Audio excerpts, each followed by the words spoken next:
ओम शांति।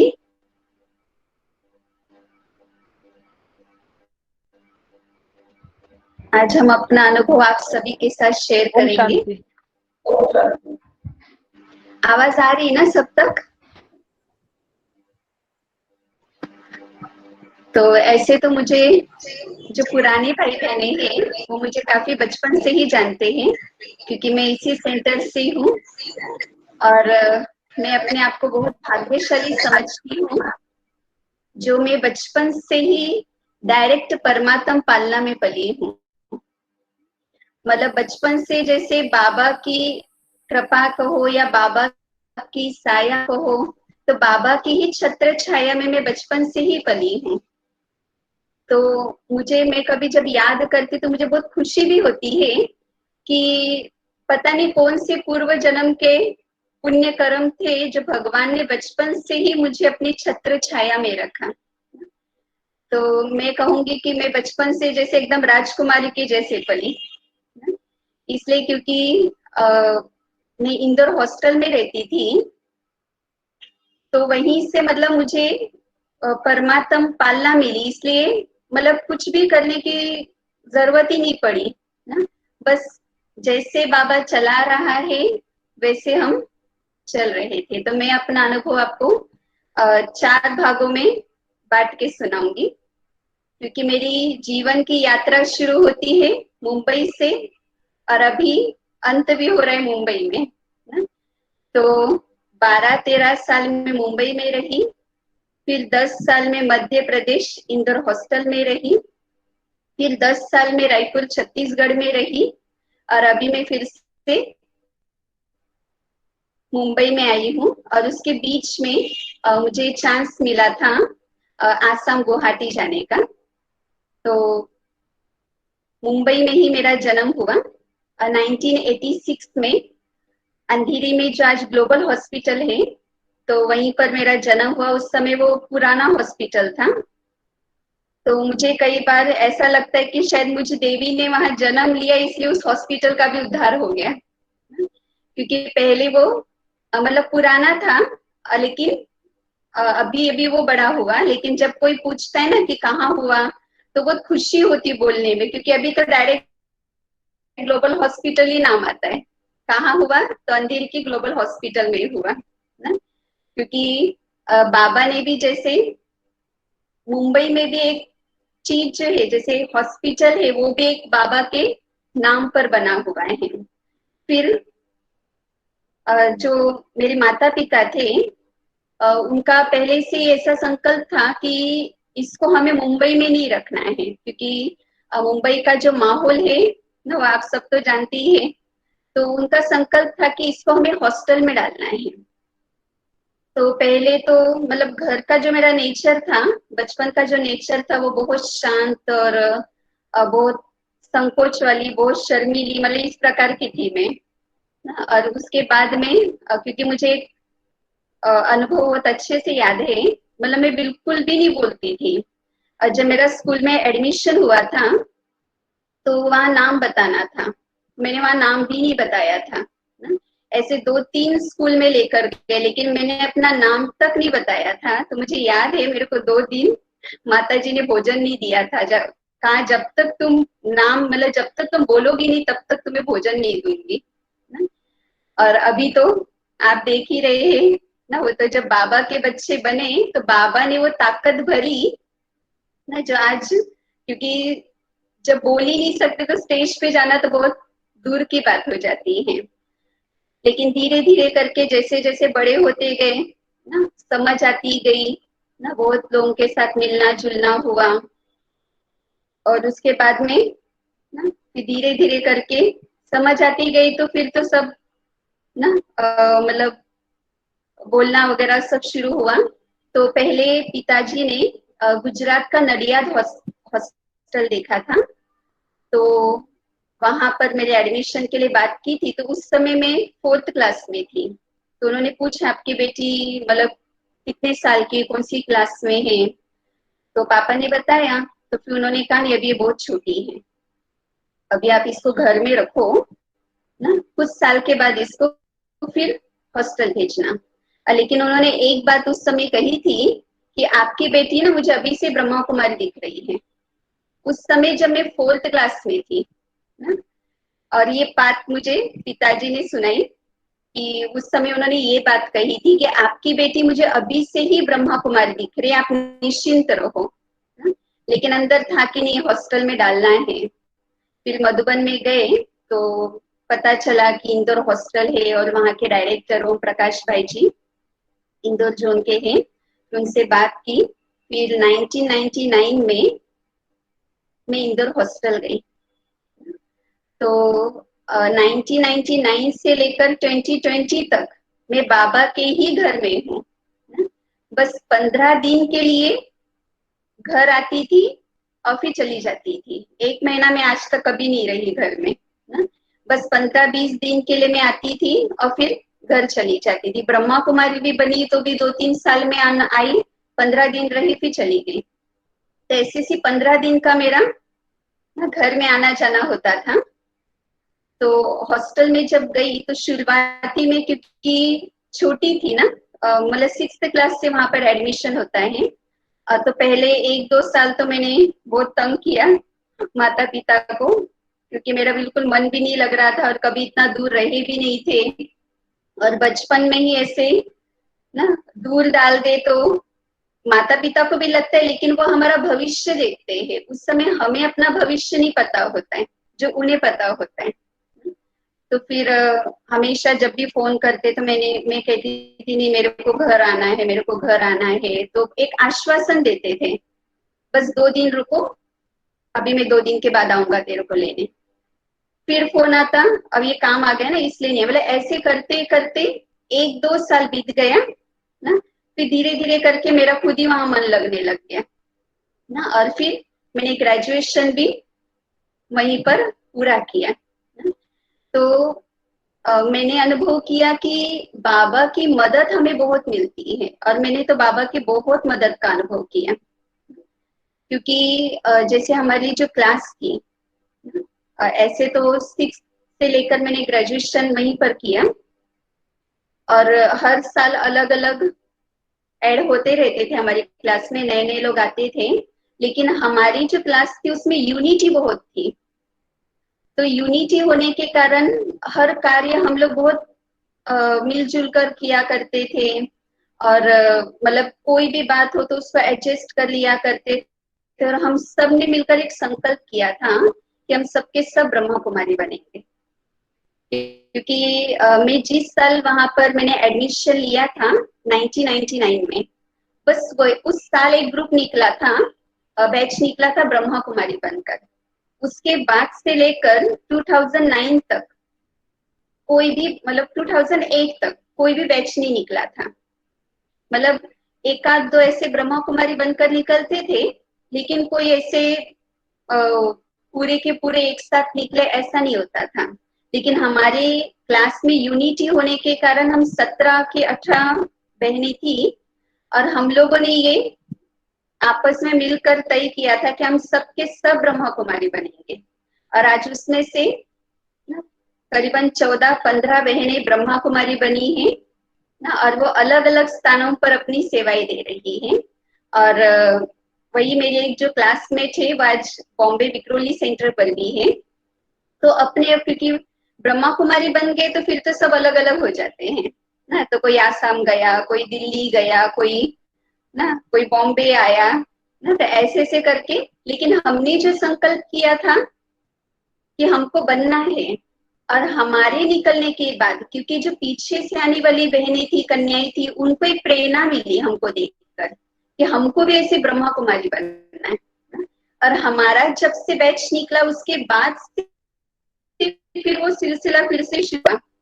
फिर हर साल कोई 4-5, कोई 5-6, फिर कोई, मतलब ऐसे हर साल फिर निकलना शुरू हुआ। मतलब ऐसा कोई भी कभी भी ऐसा गैपिंग नहीं हुआ कि एक भी नहीं निकला। क्योंकि जब हॉस्टल हम गए थे तो करुणा दीदी, ओम प्रकाश भाई जी और शकुंतला दीदी, इनकी पालना हमें मिली।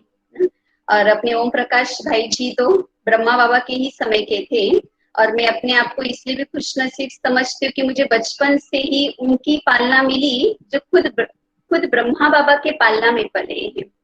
जब मैं ब्रह्मा कुमारी बनकर रायपुर भी गई तो भी जो कमला दीदी हमको मिले वो भी ब्रह्मा बाबा की ही पालना में पले हुए मिले। इसलिए उनसे भी कई बार ऐसी ऐसी बातें सुनने को मिलती थी तो बहुत खुशी होती थी और बहुत सारी ऐसी प्रेरणाएं भी मिलती थी। तो हॉस्टल में एक नियम होता था कि जैसे जो छोटी कन्याएं होती हैं उनको जो बड़ी कन्याएं, जैसे जो कॉलेज में जो कन्याएं होती हैं वो उनको संभालती थी। तो मुझे जो संभालती थी, क्योंकि एकदम नई नई भी और छोटी भी थी और घर में तो कभी ना ऐसा कोई काम किया नहीं था ना, कि कपड़े धोना है, भोजन की तो कोई चिंता ही नहीं थी, वो तो सब बना बनाए सब कुछ मिल जाता था। तो उसने मतलब बहुत एकदम बहुत अच्छी पालना दी। और जो अपनी करुणा दीदी वो मैनेजमेंट सिस्टम इतना अच्छा बनाते थे कि कभी भी किसी को अपने घर की याद नहीं आई। तो जो मुझे संभालने वाली बहन थी वो भी आज ब्रह्मा कुमारी ही है ना। तो उसने मतलब जब मैं स्कूल से आती थी तो वो मेरे कपड़े भी धो देती थी, सुबह उठाना, फिर मेरी पढ़ाई पढ़ाना, फिर मेरी दिनचर्या के ऊपर ध्यान देना, फिर ज्ञान योग सिखाना ना। मैं आपको दिनचर्या बताती हूँ हॉस्टल की। ये मैं आपको 12 साल पहले की बात बता रही हूँ, क्योंकि अभी मुझे हॉस्टल छोड़े 12 साल हुए हैं। और हर बार क्या होता है, सिस्टम चेंज होता रहता है, क्योंकि जैसे जैसे कन्याएं आती तो उनके अनुसार थोड़ा चेंज हो जाता है। तो नियम था सुबह 3:30 से 4:30 योग का। लेकिन हम छोटे थे तो हमारे लिए नियम था 4:30 से 4:45 हम योग करते थे। 4:30 को उठ के 4:45 तक योग करते थे। और अब योग करना तो आता नहीं था, अब इतना सुबह तो कभी जीवन में उठे ही नहीं थे। वहां पहली बार जाकर सुबह उठना मतलब बहुत बड़ी बात हो गई थी हमारे लिए। लेकिन जब घर से गए थे तो माता जी ने एक शिक्षा दी थी कि कोई भी उठाए तो एक बार में उठ जाना, और जो मिले वो चुपचाप खा लेना ना, मतलब नखरा नहीं करना। तो ये दो शिक्षाएं मुझे घर से देकर माता जी ने छुट्टी दी थी। तो वो बात मेरे को याद थी ना, कि एक बार जैसी आंख खुले तो उठ जाने का ना। तो फिर मैंने उसको भी फॉलो किया। 4:30 से 4:45 हमारा योग होता था। तो एक ब्रह्मा कुमारी बहन हमको योग कराती थी। लेकिन ऐसा योग नहीं कराती थी कि आत्मा हो, परम धाम में जा रही हो, सूक्ष्म वतन में हो, ऐसा योग हमें नहीं कराती थी, क्योंकि हम छोटे थे ना। और कोर्स तो हमने किया ही नहीं था, आज तक भी कोर्स नहीं किया है। भले सबको कराते हैं कोर्स, लेकिन हमने कोर्स नहीं किया। बिना फाउंडेशन के बिल्डिंग खड़ी हो गई। तो जब कोर्स की, हाँ तो कोर्स तो हमने नहीं किया, लेकिन वो जो बहन थी तो वो हमको योग कैसे कराती थी कि मैं गार्डन में गई हूँ, वहां बाबा मेरे साथ है, बाबा मुझे झुला रहा है ना। फिर मैं मेरे को पंख लगे हैं, मतलब ऐसे जैसे छोटे बच्चे को विजुअलाइज कराते हैं ना कि वो इजीली कर सके, तो वो वैसा योग कराते थे। तो बहुत मजा आता था, तो बोर नहीं लगता था। और बस 15 मिनट ही हमारा योग होता था। और उसमें जैसे छोटे बच्चों के जो गीत होते थे ना, तो वो शुरुआती में बजा देते थे और लास्ट में बजा देते थे, और बीच में 5-7 मिनट की वो कमेंट्री से योग कराते थे। तो उसके बाद नहा धो के फ्रेश होकर 5:30 बजे हमारा क्लास होता था, 5:30 से 7:30। तो आदरणीय करुणा दीदी हमारी क्लास लेते थे, और हमें जो भी शिक्षा सावधानी देनी होती थी वो हमको सुबह की ही क्लास में मिलती थी। मुरली और मुरली के बाद क्लास। और क्लास में आज दिन भर क्या करना है, हफ्ते भर हमें कौन सा होमवर्क करना है, जो भी शिक्षा सावधानी देनी होती थी वो हमको सुबह की क्लास में दे देते थे ना। और फिर दिन भर की दिनचर्या में हमको वैसे चलना होता था। तो रात को जो हमारी ग्रुप लीडर होती थी वो हमारा चार्ट नोट करती थी ना, कि आज इनका चार्ट कैसे रहा। और फिर 7 से 12 बजे तक फिर जैसे हमारी क्लास खत्म होती थी तो हम नाश्ता करके टिफिन लेकर फिर हम लोग स्कूल जाते थे। तो 12 मतलब पहुंचते पहुंचते 12:30 1, किसी को 12:30 किसी को 1 ऐसा हो जाता था। तो जब हम स्कूल से आते तो भोजन करते, अपने कपड़े धोते और 3 बजे तक, मतलब 1 से 3 वो हमारा पर्सनल टाइम, फिर उसमें हम लोग रेस्ट भी कर लेते थे। 3 से 5 हमारी स्टडी होती थी लौकिक पढ़ाई की। और लौकिक पढ़ाई में भी ऐसा नहीं कि बस हमको बिठा दिया, हमारी जो क्लासमेट होती थी उसकी ग्रुप लीडर होती थी, वो हमको पढ़ाती थी। और वो हमारी पढ़ाई मतलब जैसे हमको याद करने के लिए दिया, याद करने के बाद वो हमारा सुनती भी थी ना, कि इनको हमने इतना याद करने के लिए दिया है तो कितना याद किया ना। और यदि मान लो कि वो जितना हमको दिया और हमने उतना याद नहीं किया तो हमको थोड़ी देर और बिठाएंगे। मतलब पढ़ाई के ऊपर भी बहुत अटेंशन दिया करते थे, अपनी लौकिक पढ़ाई। तो लौकिक पढ़ाई के साथ साथ आध्यात्मिक पढ़ाई को भी वो इतना ही इम्पोर्टेंट देते थे। और उसके बाद 5 से 6:30 उसमें हमारा शाम को भोजन होता था। और जो भी हमारी सेवाएं होती थी, क्योंकि सबको 1-1 घंटे की सेवाएं दिया करते थे, तो वो 1-1 घंटे की जो सेवाएं होती थी वो सेवा करते थे। 6:30 से 7:30 योग होता था। और 7:30 से 8 फिर ओम प्रकाश भाई जी हम सबकी क्लास कराया करते थे। और फिर 8 से 10 और 8 से 8:30 फिर एक बार भोजन बाहर निकालते थे, ताकि जिन्होंने पहले भोजन नहीं किया है किसी भी कारण से वो बाद में कर लें। और उसके बाद फिर 8 से 10 अपना पर्सनल टाइम, जो भी आपको करना है, स्टडी करना है, होमवर्क करना है, बाबा को याद करना है, मतलब वो फिर आपका पर्सनल। और 10 मतलब बस फिर हम सब सो जाते थे। तो इस प्रकार से हॉस्टल की ये दिनचर्या होती थी। और हॉस्टल में वैसे बहुत कुछ सिखाया भी जाता था, कढ़ाई, बुनाई, सिलाई, पेंटिंग, ड्राइंग, डांस, सॉन्ग, तो ये सब कुछ भी सिखाया जाता था। तो मैंने तो वैसे हॉस्टल में बहुत डांस किए, मतलब 6th क्लास से लेकर मैं जब से गई ना, तब से लेकर मैंने हर साल मैंने डांस किया ना, मतलब हर बार मुझे स्टेज पर डांस करने का चांस मिला है। और यहीं से मतलब मैं भरतनाट्यम, कथक और क्लासिकल, मणिपुरी, आसामी, यहाँ से मैंने भरतनाट्यम सीखा था। लेकिन वहां जाने के बाद फिर ये सब प्रकार के मैंने डांस भी सीखे। फिर मतलब हर सेवा आप जो कर रहे हो वो कितनी जिम्मेवारी से कर रहे हो। अब मेरे लिए तो झाड़ू पोछा भी वही मैंने सीखा, क्योंकि घर में तो कभी किया ही नहीं। बचपन ही मेरा डायरेक्ट परमात्मा के पालना में ही पला है, इसलिए हर चीज जो मैंने सीखी वो मैंने हॉस्टल में ही सीखी। फिर 15 दिन के लिए हमको घर आने की छुट्टी मिलती थी। और पेरेंट्स डे होता था दिसंबर में, मतलब 6 महीने में एक बार पेरेंट्स आते थे।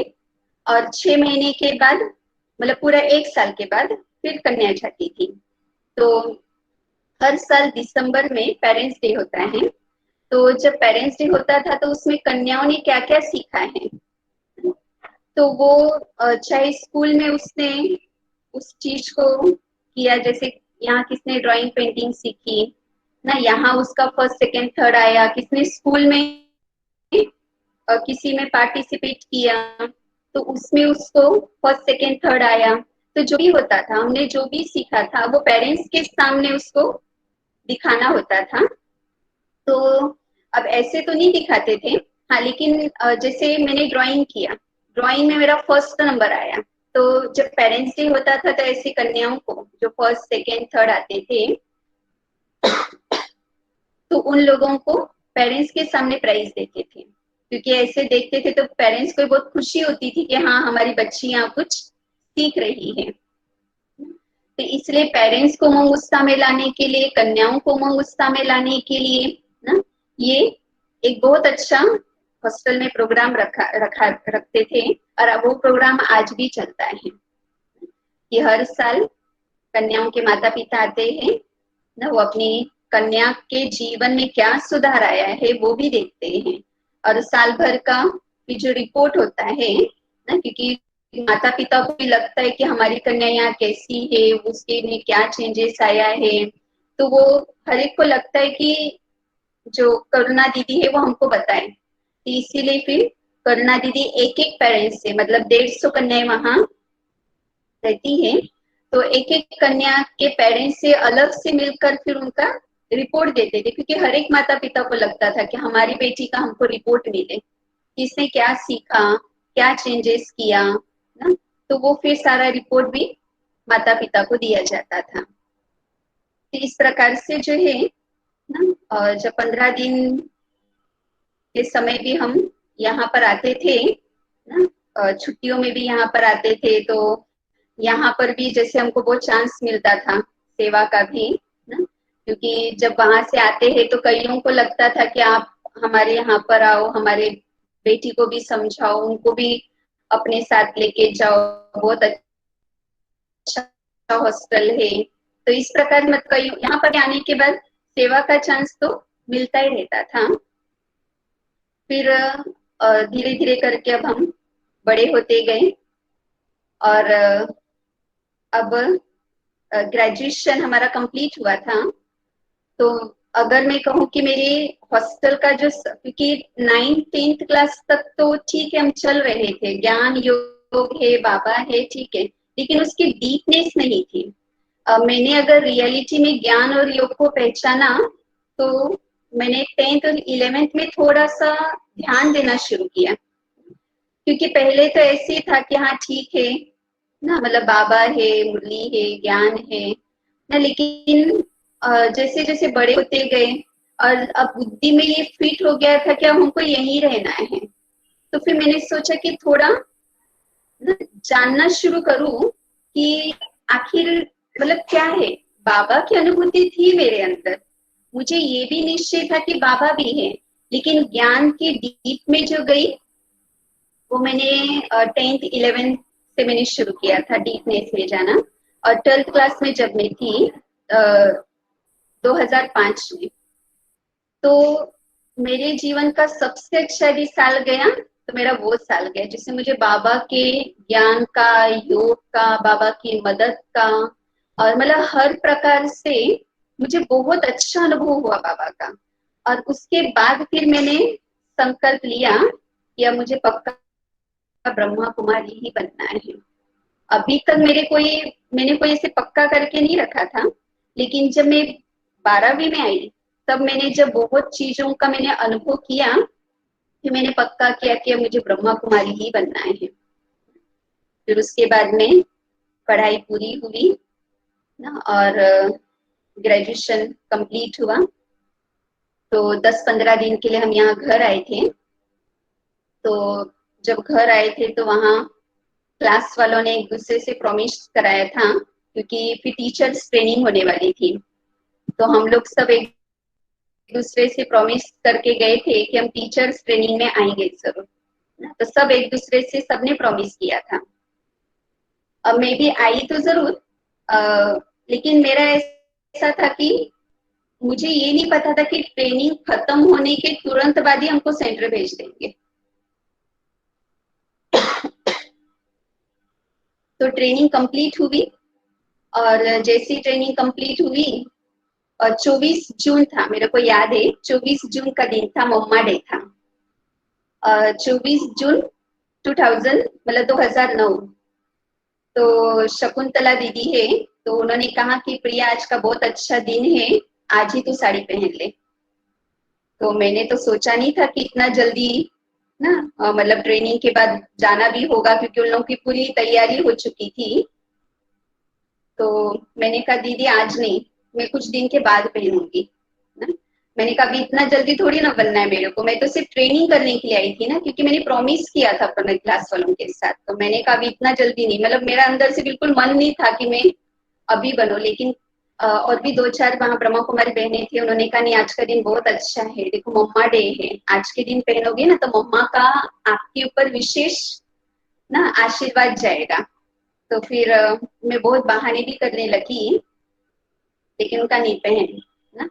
तो मैंने पहन तो लिया ना, लेकिन मैं आज वो दिल से शकुंतला दीदी जो हॉस्टल के मतलब इंचार्ज है, करुणा दीदी और शकुंतला दीदी जो हम सभी कन्याओं को संभालते हैं, तो उनका मैं आज बहुत दिल से शुक्रिया करूंगी, इसलिए क्योंकि यदि मैं उस दिन नहीं पहनती ना तो शायद मैं आज तक भी ब्रह्मा कुमारी नहीं रहती। क्योंकि मन क्या होता है, बदलता रहता है। अब मैं बाद में सोचती नहीं, फिर और बाद में, फिर और बाद में ना, ऐसे करते करते तो मेरा शायद 1 साल भी बीत जाता। संकल्प था कि मुझे बनना है, लेकिन जैसे कई बार बाबा मुरली में कहते हैं ना कि कन्याएं बहुत कोमल होती है, नाजुक होती है, उनके अंदर डर होता है ना, कि पता नहीं आगे चल पाएंगे कि नहीं चल पाएंगे। तो वो मेरे अंदर था। तो मैंने कहा कि नहीं, वो थोड़ा ठीक हो जाए, मेरा डर निकल जाए, फिर मैं बनूंगी। मैं उस पर्पस में थी। लेकिन मैं बहुत थैंक्स करूंगी ना शकुंतला दीदी का, जो उन्होंने मुझे ना उस समय भले फोर्स किया, लेकिन वो मेरे लिए आज कल्याणकारी सिद्ध हुआ। फिर उसके बाद में रायपुर में आना हुआ। 2 दिन के बाद ही पूरी तैयारी फटाफट 2 दिन के अंदर हुई। मतलब मैंने सोचा भी नहीं था ना, और मैंने घर वालों को भी नहीं बताया कि मैं ब्रह्मा कुमारी बन रही हूँ। वो तो मेरा भी अचानक ही हुआ। और 1 महीना मैंने घर वालों को बताया ही नहीं था कि मैं ब्रह्मा कुमारी बन गई हूँ या मैं ब्रह्मा कुमारी बनने जा रही हूँ। मैंने उनको सिर्फ इतना कहा था कि मैं ट्रेनिंग में जा रही हूँ। और जब मैं रायपुर छत्तीसगढ़ में भी गई, तो मुझे इतना पता था, क्योंकि हॉस्टल में नियम था महीने में 1 बार फोन करने का ना। तो मुझे इतना पता था कि महीने में 1 बार फोन तो आएगा, और मुझे वो डेट भी पता थी कि इस डेट को ये लोग फोन करेंगे ना।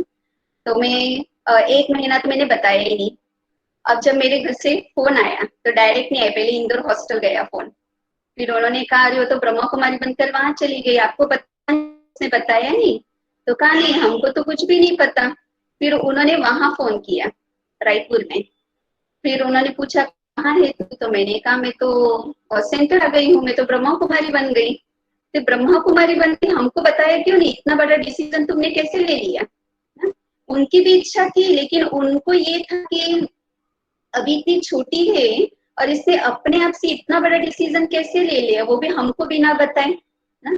फिर थोड़ा उनको चिंता भी हुई ना। फिर कहा कि नहीं तू यहाँ आ जा, क्योंकि उनकी काफी साल से इच्छा थी कि मैं यहीं आऊँ ना, लेकिन मुझे वहीं अच्छा लगता था, इसलिए मैं वहीं थी। वो तो ड्रामा कहते हैं ना, जब ड्रामा में होनी होती है तो उसको कोई भी नहीं रोक सकते ना। तो ड्रामा में वो 10 साल के बाद अभी होनी थी, सो अभी हुआ कि मैं मुंबई में आई। फिर पापा का 2-4 बार फोन आया, वो काफी ऐसे फोर्स करने लग गए, क्योंकि डर था कि इतना बड़ा डिसीजन ले लिया, आगे चल पाएगी। फिर उन्होंने ये भी मुझे बोला कि तेरे को जो करना है वो कर, तेरे को शादी करनी है हम शादी करा देंगे, मतलब जो करना है कर। लेकिन मैंने खुद डिसीजन लिया था ना। तो फिर मैंने एक बार थोड़ा स्ट्रिक्टली ना पिताजी को फोन पर बोला कि मैंने कहा कि मैंने खुद अपना डिसीजन लिया है ना। फिर जब स्ट्रिक्टली बोला हाँ बस ठीक है, अब मैं संतुष्ट हूँ, मुझे बस यही चाहिए था कि तुम अपने आप में कितनी पक्की हो ना। मतलब वो जैसे मेरे एक पेपर था ना, और वो पेपर जब पिताजी ने सुना कि ये बहुत कॉन्फिडेंस के साथ कह रही है, फिर उनका भी दिल एकदम खुश हो गया। ठीक है, जब तुमने खुद अपने आप से डिसीजन लिया है तो फिर अब हमारी तरफ से भी छुट्टी है। फिर उसके बाद तो ना मैं आदरणीय कमला दीदी के भी पालना में पली, और वो तो वैसे भी ब्रह्मा बाबा के समय के ही थे। मतलब मुझे बचपन से ही उन्हीं लोगों का साथ मिला जो ब्रह्मा बाबा के समय के थे ना। और इसलिए मुझे बहुत खुशी भी होती है, और एक अपने ऊपर बहुत नाज भी होता है, और अपने आप को मतलब बहुत लकी समझती हूँ, और सोचती हूँ कि पता नहीं क्या मतलब ऐसे पुण्य कर्म थे जो भगवान ने बचपन से ही अपनी पालना में मुझे रख लिया, और डायरेक्ट परमात्मा की पालना मुझे मिली। और हमेशा ना कमला दीदी हमको तपस्या के ऊपर जोर दिया करते थे ना? और मैंने हमेशा कमला दीदी की एक चीज नोट की कि कुछ भी होता है तो वो डायरेक्ट योग में ही बैठ जाते हैं। मतलब और ये चीज उन्होंने हमारे अंदर भी पक्की कराई, इसलिए मेरे पास योग के भी बहुत अच्छे अच्छे से अनुभव है ना? क्योंकि कई बार परिवार वालों ने तो मुझे फोर्स किया ही था कि तुम बॉम्बे आ जाओ, यहीं रहो, यहीं के सेंटर पर रहो। प्रिया दीदी, कोकिला दीदी, नहीं इन लोगों का भी काफी मन था कि प्रिया इतना दूर रहती है, क्योंकि घर में माता जी की तबीयत खराब होती थी तो फिर कई बार फोन कर जरूरत पड़ती थी, लेकिन दूर होने के कारण तुरंत आ भी नहीं सकती थी, लेकिन मुझे अपने योग पर बहुत विश्वास था। इसलिए मैं सोचती थी कि जहां पर ना मैं स्कूल में रहकर जो काम नहीं कर सकती वो मैं दूर में रहकर काम कर सकती हूँ। और मुझे उसका रिजल्ट भी बहुत अच्छा मिलता था, मतलब बहुत पॉजिटिव रिजल्ट मिलता था। तो कभी कुछ ऐसा होता था तो मैं बाबा को बोलती थी, बाबा मैं आपकी सेवा में हूँ, आप जाओ मेरी सेवा करो। क्योंकि मैं वहां तक नहीं पहुंच सकती, लेकिन आप तो तुरंत पहुंच जाओगे ना। तो मैं आपकी सेवा में हूँ, आप मेरी सेवा करो ना। और मुझे रिजल्ट बहुत अच्छा मिलता था। इसलिए कुछ भी होता था ना, फोन भी यदि वो करते थे तो फिर मैं कहती थी हाँ ठीक है ना, मैं योग करूंगी ना, क्योंकि इतना दूर से ना बार बार आना तो हो नहीं पाता था। तो इस प्रकार से फिर धीरे धीरे करके मैंने 10 साल ना वहीं पर अपने रायपुर छत्तीसगढ़ में निकाले, और मुझे वहां पर भी बहुत अच्छे से सेवा का चांस मिलता रहा। और 2018 में घर से, क्योंकि माता जी की तबीयत काफी खराब थी तो इसलिए घर से काफी फोन आते रहे। फिर मैं जनवरी में यहाँ पर आई। और अब जब मैं यहाँ आई तो मैं आई थी 10-15 दिन के पर्पज से। मुझे नहीं पता था कि मुझे यही रहना पड़ेगा ना। और मैं उसी हिसाब से आई थी कि मैं 10-15 दिन रहूंगी और फिर चली जाऊंगी। लेकिन फिर परिवार वालों का भी फोर्स हुआ, और यहाँ से दिव्या दीदी और कोकिला दी तो पहले से ही चाहते थे कि प्रिया यहीं आ जाए। और बहुत मतलब दीदी से भी मुझे बहुत स्नेह मिलता था। मैं जब यहाँ आती थी तो दीदी से भी मुझे बहुत स्नेह मिलता था और बहुत प्यार भी मिलता था। और दीदी भी इच्छा तो सबकी होती, क्योंकि हैंड्स तो चाहिए रहते ना सभी को। लेकिन बचपन से मैं वहीं पली भी, बढ़ी भी ना, और पढ़ी भी थी ना। तो इसलिए मेरा मन जो था वो वहीं पर था।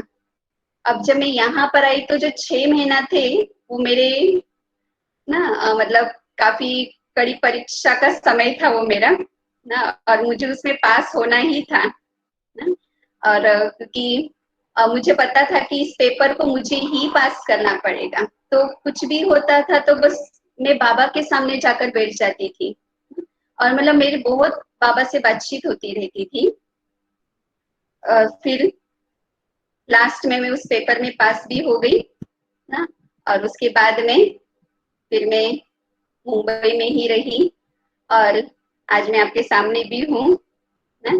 तो अभी मुझे मुंबई में 1.5 साल हुआ ना, यहाँ पर आए हुए भी 1.5 साल हुआ। तो इस प्रकार से पूरी ब्रह्मा कुमारी की जो यात्रा है वो मेरी 11 साल की है ना। और ऐसे तो मैं तो कहूंगी कि जब मैं ब्रह्मा कुमारी बनी तो बाबा ने मुझे जैसे एक ताकत दे दी बोलने की। जो आज मुझे आप जो देख रहे हैं ना, मैं इतना आप लोगों को अनुभव सुना रही हूँ, मैं इतना जो बोल रही हूँ, क्योंकि अब जैसे किसी को ज्ञान सुनाना है, अब आप चुप रहोगे तो कैसे ज्ञान सुनाओगे, थोड़ा सा बोलोगे तो। लेकिन ये चीज फिर मैंने कहा कि मुझे ब्रह्मा कुमारी बनना है तो बोलना तो पड़ेगा ना, क्योंकि वाचा सेवा ज्यादा होती है ना। आप कहीं कहीं जाते हो, गेस्ट के पास जाते हो ना, मतलब बोलना ही आपको होता है। फिर जब ब्रह्मा कुमारी बनी तो उसके बाद मैंने बोलना सीखा। नहीं तो हॉस्टल में भी कई बार हमको भाषण करना सिखाते थे, स्टेज पर भी लेकर जाते थे, लेकिन मैं बिल्कुल बोलती नहीं थी। मतलब मुझे बहुत डर भी लगता था और बहुत संकोच भी होता था ना, तो मैं बोलती नहीं थी। लेकिन ना ब्रह्मा कुमारी बनने के बाद ना आज मैं आपके सामने बहुत फ्रीली होकर बोल रही हूँ ना। तो इस प्रकार से एक लास्ट में आपको अनुभव बताऊंगी कि लॉकडाउन में माता जी का ऑपरेशन हुआ था। तो मुझे घर, विरार के घर में हम लोग गए थे। तो मैं 14 दिन मतलब 21 दिन का वो लगा था, लॉकडाउन लगा था। तो मैं कुछ दिन के लिए ही गई थी कि मैं आ जाऊंगी, जैसे लॉकडाउन खुलेगा तो मैं आ जाऊंगी। अब लॉकडाउन जो है मार्च, अप्रैल, मई, जून वो बढ़ता ही गया, बढ़ता ही गया, बढ़ता ही गया ना। और माता पिता की इच्छा तो थी ही कि इतने सालों से ये हमारे साथ कभी रही नहीं, तो रहे, अभी नजदीक आई है। तो जब मैं रायपुर से भी आई थी तो मैं घर में 1 महीना भी नहीं रही थी, मैं सेंटर पर आ गई थी ना। लेकिन लॉकडाउन के कारण मैं 21 साल में पहली बार 2.5 महीना में घर में रही। तो 1 महीना भी कभी नहीं रही थी, मैं 2.5 महीना घर में रही पहली बार ना। तो माता पिता को तो खुशी थी ही ना कि कभी रही नहीं, तो और वो लॉकडाउन के कारण। नहीं तो मैं तो तैयारी में थी कि बस ये खुल जाए तो मैं निकल जाऊं। और 2.5 महीना भी, उस समय भी ना ऑटो चल रहा था, ट्रेन भी नहीं चल रही थी। फिर मैंने कोकिला दीदी से बात की, तो फिर दीदी ने कार भेजी, फिर मैं कार में आई ना। नहीं तो अगर मैं उसका इंतजार करती ना तो मुझे शायद और टाइम लग जाता ना। तो मतलब इस प्रकार से मैं कहूंगी कि एक नाजुक से फूल को ना बाबा ने बहुत संभाल कर चलाया ना। और मुझे आज भी ऐसा अनुभव होता है कि बाबा ही मुझे चला रहा है ना। और आज भी मैं बाबा के ही छत्र छाया में हूँ, बाबा के ही पालना में हूँ। और बाबा ने ना ऐसी पावर दे दी, ऐसी शक्ति दे दी, क्योंकि बाबा कई बार कहते हैं ना, बच्चे तुम शक्तियां हो ना। तो वो जो बाबा की शक्ति है वो आज मुझे चला रही है ना। तो मैं ना शुक्रिया करूंगी बाबा का भी, और साथ में जिन्होंने मुझे बचपन से ही एक बहुत सुंदर सांचे में ढाला ना। आदरणीय ओम प्रकाश भाई जी, करुणा दीदी, शकुंतला दीदी, और ना आदरणीय कमला दीदी ना, उनका भी मैं थैंक्स करूंगी। और अभी तो मैं दिव्या दीदी के पालना में पल रही हूँ ना। लेकिन दिव्या दीदी को तो आप सभी जानती ही है ना, वो स्नेही है ना, और साथ में ना बहुत तपस्वी आत्मा भी है ना, और अनुभवी, और हर बार नया नया ना, क्योंकि मैं जब देखती हूँ तो अच्छा लगता है, हर बार कुछ न्यूनेस होनी चाहिए ना। तो वो न्यूनेस जो है वो दीदी हमेशा कराते रहते हैं ना।